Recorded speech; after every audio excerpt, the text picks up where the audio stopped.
देखियो, हम एकटा बात अनुभव केलिए ई अनुभव अहूँ सब ठीक कहबै जे बात ठीके छै।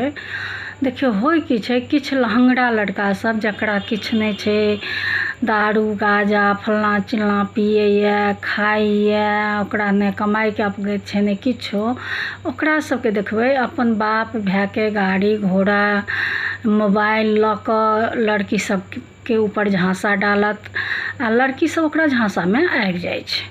ओ लड़की सब ओकरा झांसामे आबि जाइ छै, तहन बात चलैत चलैत चलि जाइ छै विवाह परमे।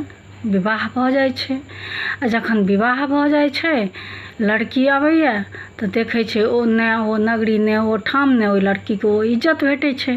जहन तेहन बात होइ छै तखन लड़की अपना आपके काफ़ी ठगल महसूस करै छै और ओकरा ओ पतियोसँ घृणा होइ छै।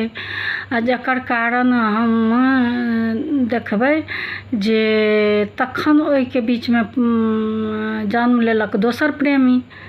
किया तऽ ओकरा ओ स्थान खाली स्थानके भरैके ओकरा लत लागि गेल रहै छै लड़कीके, तऽ ओ चीज पाबैके लेल फेर दोसर प्रेमीके अथी केलक। तऽ दोसर प्रेमीके केलक तऽ आब जे प्रेमी पति बनि गेल छथिन तिनका रास्तासँ हटाबैके लेल तऽ ओ लड़की किछु करबे करत। तऽ तरह तरहके कांड आइ काल्हि देखैमे अबैए से तऽ अहाँ सब देखबे करै छी।